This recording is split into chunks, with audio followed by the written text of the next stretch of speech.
Assalamu alaikum. So this is our third English spoken class. তো যে বিষয়টা নিয়ে আমরা আজকে আলোচনা করব সেটা হলো কোনো কিছু কারো থাকা উচিত হওয়া উচিত এই রিলেটেড কোনো ধরনের ইংরেজি সেন্টেন্স বাক্য অথবা কারোর সাথে কথা বলতে গেলে যদি আমাদের প্রয়োজন হয় তখন আমরা কিভাবে শিখব অথবা কিভাবে বলবো বলে রুলস নং 3। তাহলে যদি আমরা সাজাতে যাই বলতে হবে এইভাবে subject plus should B subject plus should B N. তো থাকা উচিত অর্থে থাকা উচিত অথবা হওয়া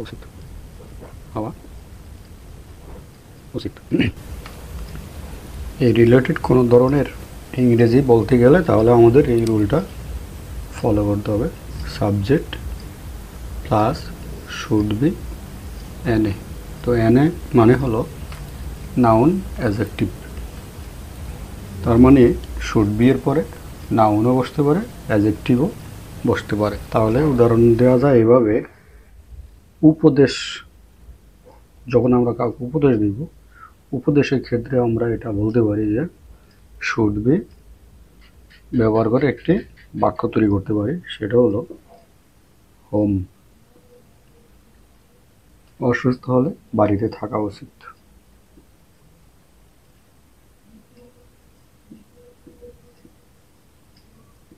অসুস্থ অথবা আমরা এভাবে বলতে তুমি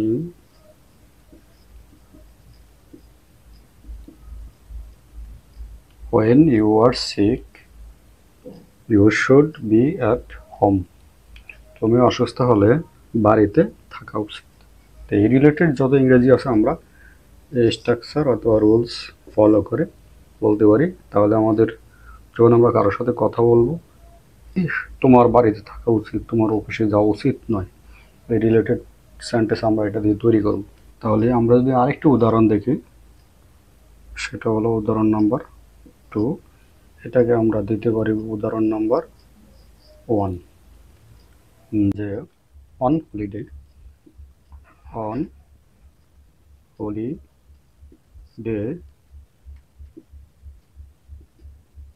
you should be at home your family। On holiday you should be at home with your family।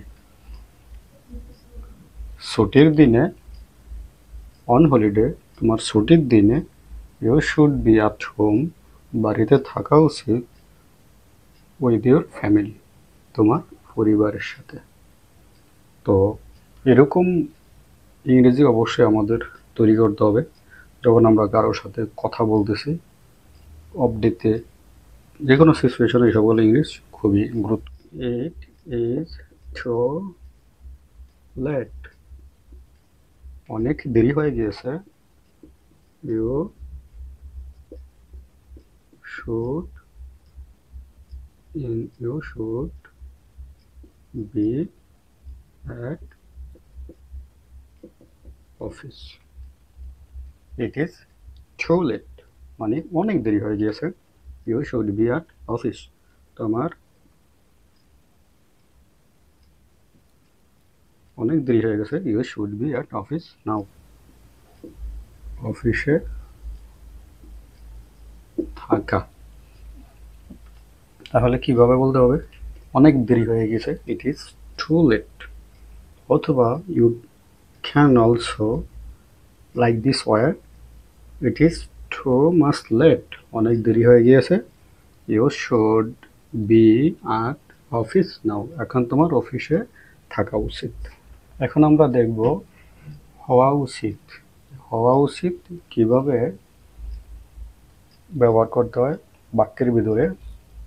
আমরা অনেক সময় বলে থাকি যে তোমার ডক্টর হওয়া উচিত, তোমার ইঞ্জিনিয়ার হওয়া উচিত, তোমার আইনজীবী হওয়া উচিত, তোমার ভালো হওয়া উচিত যাওয়া উচিত হয়নি, এই রিলেটেড আমরা যদি কোনো ধরনের বাক্য তৈরি করতে যাই তাহলে আমাদের অবশ্যই হওয়া শব্দটি ব্যবহার করতে হয়।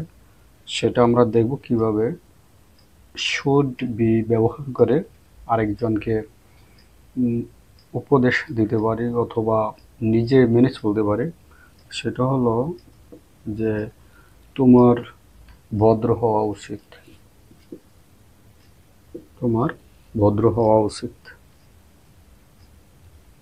যদি আরো কিছু উদাহরণ,